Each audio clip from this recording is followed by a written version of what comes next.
सबसे पहले बड़ी खबर से करते हैं। राजधानी भोपाल से बड़ी खबर है। सीएम हाउस में राज्यसभा उम्मीदवार पर मंथन जारी है। मध्य प्रदेश में राज्यसभा की तीसरी सीट के लिए मंथन हो रहा है। सीएम डॉक्टर मोहन यादव, प्रदेश अध्यक्ष हेमंत खंडेलवाल मौजूद हैं। मोहन कैबिनेट के 3 सीनियर मंत्री भी मौजूद हैं। कल नामांकन दाखिल कर सकता है भाजपा का कोई महिला या आदिवासी चेहरा।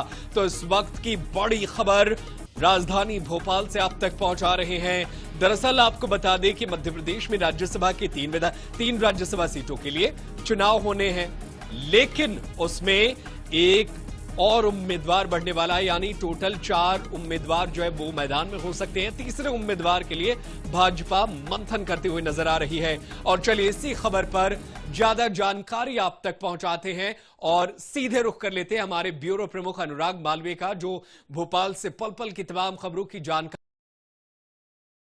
हैं। अनुराग, क्या कुछ अपडेट है? मुख्यमंत्री आवास पर ये जो बैठक चल रही है, ये बैठक जो है वो आगे अब तक कहां तक बढ़ी है और किससे उम्मीदवार बनाया जा सकता है? निश्चित रूप से देखिए, बहुत महत्वपूर्ण पल इस समय है, क्योंकि बहुत सारी चीजें इसमें शामिल है। तीसरे उम्मीदवार के संपर्क में भारतीय जनता पार्टी के लगभग भारतीय जनता पार्टी का मानस बन गया है। उसके कई कारण हम देखें, आज पूरा दिन बैठकों का दौर चलता रहा, प्रदेश कार्यालय से सीएम हाउस तक के। दूसरी बड़ी बात यह है कि हम देखें, सारे भारतीय जनता पार्टी के विधायकों को भोपाल में ही रोका गया है, क्योंकि अगर तीसरी सीट पे नामांकन होगा तो विधायकों से साइन करवाने पड़ेंगे नामांकन फॉर्म पर।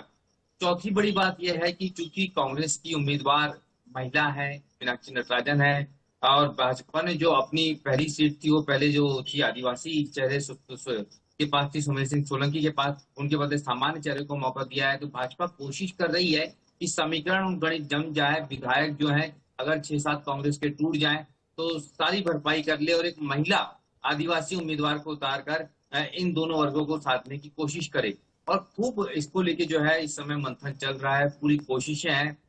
और आप देखेंगे तो अब कांग्रेस भी जो है एक्टिव मोड में आई है, क्योंकि उसको पहले तो उतना डर नहीं था, लेकिन आज जिस तरह की बैठकें हुई हैं उसके बाद में कांग्रेस ने भी जो है बाड़ी बंदी शुरू कर दी है, यानी कि कहीं ना कहीं अपने विधायकों को आइसोलेशन में रखने की कोशिश कांग्रेस कर रही है कि कहीं कुछ गड़बड़ ना हो जाए। अब देखना यह होगा कि किससे सफलता मिलती है, क्योंकि तकरीबन 6 विधायकों का गणित इधर से उधर करने की जरूरत है भाजपा को। बाकी फिर चीजें उसके अनुकूल अलग से नजर आ रही हैं, और शायद यही कारण है कि भारतीय जनता पार्टी जी तोड़ कोशिश कर रही है। बैठकों का दौर जारी है, कुछ जो उनके स्ट्रेटजी मेकर्स हैं वो अलग अलग क्षेत्रों में सक्रिय हो गए हैं। तो साफ तौर पे देर रात तक के पार्टी शायद ये फैसला कर लेगी कि किस चेहरे को मैदान में उतारना है, लेकिन उसके पहले पार्टी एश्योर होना चाहती है कि अगर चेहरा उतरता है, तीसरा उम्मीदवार बीजेपी का उतरता है, तो वो जीते भी, और उसके लिए उसे कांग्रेस के विधायकों को तोड़ने की जरूरत होगी। तो 2 तरीके से काम हो रहा है, एक तो उम्मीदवार पे मंथन, और दूसरा कांग्रेस के विधायकों को अपने साथ इस क्रॉस वोटिंग के लिए कहीं ना कहीं लेकर आने की कोशिश की। बिल्कुल, तो कांग्रेस के ही विधायकों को जोड़ तोड़ के बाद यह पूरा समीकरण जो है वो बीजेपी के पक्ष में बैठेगा। सवाल यह है कि जीतू पटवारी के लिए जो है ये सबसे मुश्किल घड़ी है। उन्हें दिखाना होगा अपने उम्मीदवार को जिताकर कि उनके अध्यक्ष होते हुए तमाम विधायक एकजुट है।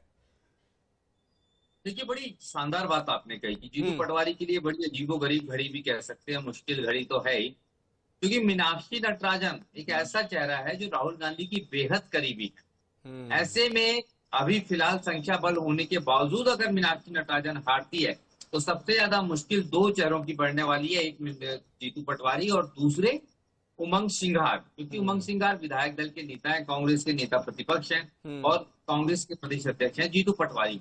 और इन दोनों के लिए ये बड़ा चैलेंज हो गया है, क्योंकि अगर आप सीनियर लीडरशिप की बात करें, वो तो खुद राज्यसभा की दावेदार थी, तो कहीं ना कहीं उनकी सलाह भी ये थी कि ऐसे चेहरे को टिकट दिया जाए जो सब कुछ संभाल ले। लेकिन राहुल गांधी ने अपनी करीबी पर भरोसा किया। हालांकि मीनाक्षी नटराजन के संदर्भ में ये कहा जा सकता है कि किसी विधायक में कोई उत्साह नहीं था उनकी उम्मीदवारी को लेके, क्योंकि इस तरीके से एक तरह से मानते हैं कि मीनाक्षी नटराजन प्रदेश में कभी एक्टिव होती नहीं है, सिर्फ राहुल गांधी के इर्द गिर्द घूमती रहती है, और उसका इनाम राहुल गांधी ने इस तरह से दिया। तो एक नाराजगी भी है, और इसी नाराजगी को भुनाने की कोशिश भारतीय जनता पार्टी फिलहाल करती नजर आ रही है।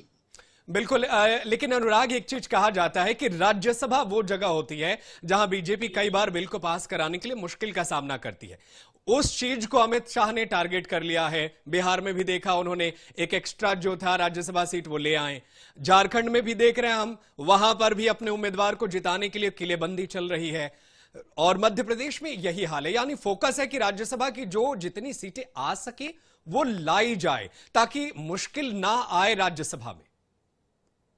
देखिए, सबसे बड़ा उदाहरण है जब अभी पिछले महिला बिल डिलिमिटेशन एक साथ लाया गया, उसमें जिस तरह से अपर हाउस के नंबर्स ने परेशानियां खड़ी की, वो कहीं ना कहीं बहुत महत्वपूर्ण हो जाता है। और बार बार ये होता है कि राज्यसभा में सरकार के लिए नंबर गेम में मुश्किलें आती है, और यही कारण है कि कहते हैं ना, बूंद बूंद से घड़ा भरता है। शायद अमित शाह यही सोच रहे हैं कि हर तरफ से इक्का दुक्का अगर कहीं पर भी एक एक्स्ट्रा सीट मिल जाती है तो वो बहुत महत्वपूर्ण हो जाती है। और आपने जैसा कहा भी कि बिहार में हो चुका है, झारखंड और एमपी में कोशिश जारी है। बिल्कुल कोशिश जारी है, और इसकी कवायद फिलहाल सीएम हाउस में हो रही है। जी बिल्कुल कवायद हो रही है, आप नजर बनाए रखिएगा। बहुत शुक्रिया तमाम जानकारी के लिए।